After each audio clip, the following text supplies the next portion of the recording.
"You better not fall in love with me, kid." He laughed when he said it, but my heart didn't. I never chose to live with Evan. It was the state of Massachusetts that placed me in his family's pristine, red-bricked home when I was 13 and bruised from too many broken nights in the foster system.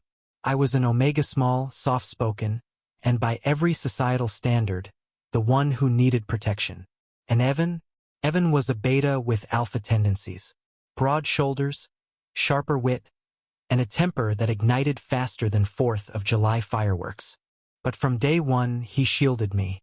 From the bullies who called me princess to the teacher who questioned if I was too fragile for sports, Evan was there.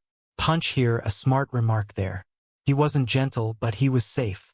And safe was something I hadn't known before. By the time I turned 17, our high school hallways had changed. I wasn't just the weird Omega kid anymore. I'd learned to blend in. I'd grown into my features. Let my curls fall over one, I, like Evan said, looked cool. And even joined the photography club to hide my desire to always be looking especially at him. That was the thing about loving someone you lived with. You became fluent in stolen glances. You memorized the sound of their laughter when they thought no one was listening. You cataloged the way their jaw clenched when they lied to others, to themselves. And I became fluent in loving Evan. But the problem was, Evan wasn't looking. Not at me. He dated girls. Pretty ones. Loud ones. They filled our house with perfume and high-pitched laughter. I would sit at the kitchen table doing homework while he wrapped his arms around their waists and whispered things I never heard but felt in my bones. And then came the worst one. Claire. Golden-haired, alpha-leaning beta. Captain of the swim team. My classmate. And worse, me fake girlfriend. Started as a joke. She caught me staring at Evan during one of her parties and smirked. "You're not fooling anyone, baby Omega," she'd whispered, vodka sweet on her breath. "But if you want, I'll help you hide." I didn't want her help, but I was desperate. So I said yes.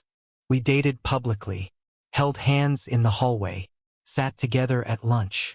She kissed my cheek at pep rallies. And Evan? He changed. He got quieter, started spending more time in the garage working on his dad's old truck.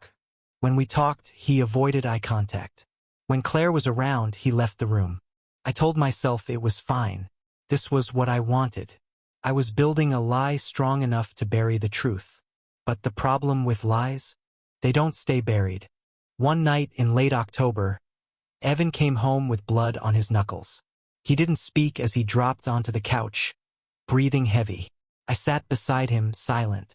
After a minute, he said, "Claire's ex tried something. She told me. I handled it." My heart twisted.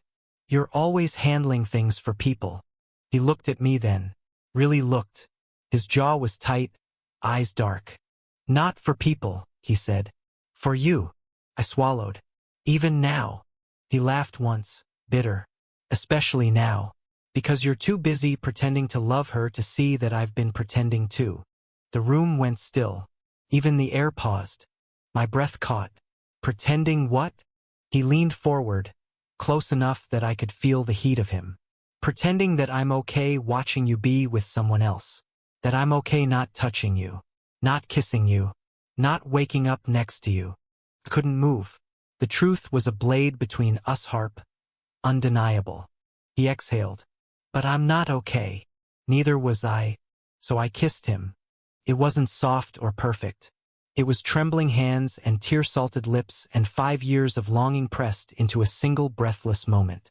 He kissed me back like he'd been waiting since the day we met. We spent that night in whispers. But mornings are cruel to people like us. Because love, when hidden too long, becomes dangerous. The fallout was brutal. Claire found out. Of course she did. She wasn't the type to stay quiet. She posted screenshots of our texts. Pictures of Evan's truck outside her house the night she helped me begin the lie. Accusations flew: incest, manipulation, grooming. No one cared that we weren't blood. No one cared that we were both of age. All they saw was the headline. Foster brothers caught in scandalous relationship after one fakes being straight with alpha girl. The school board launched an inquiry. Evan lost his football captaincy. Our foster parents, who had always been loving but traditional, were devastated. They separated us. I was moved to another family across town. I cried so hard that first night my voice gave out. Evan wasn't allowed to see me. We spoke only once through a letter I found hidden in my camera case weeks later. I'd protect you again and again and again, even if it means letting go. But if you ever find the courage to choose yourself, I'll be waiting. He had signed it with a simple E. I stopped pretending after that. I told the truth to my guidance counselor, to my new foster parents, to my classmates who asked with sneers or curiosity. I didn't care. I refused to live in a closet built from other people's expectations. Months passed. Graduation came. Evan didn't show. Or maybe he wasn't allowed to. But the real beginning came 3 weeks later on a Sunday, soaked in June sunlight, when a familiar blue truck pulled up outside the gallery where my photo series on Unseen Love had just debuted. He stood there in a white t-shirt and jeans, looking painfully beautiful. I walked outside, heart pounding. "You came," I whispered. "I told you I'd be waiting." This time I didn't kiss him first. He did. And this time we didn't hide. People stared. Some muttered. A few smiled. But most just kept walking because in America, love like ours was still a battlefield. But we had survived worse. We had survived ourselves. Now, 3 years later, we live in a small apartment in Brooklyn. Evan works construction. I take photos. We cook on Sundays. We still argue about whose turn it is to do laundry.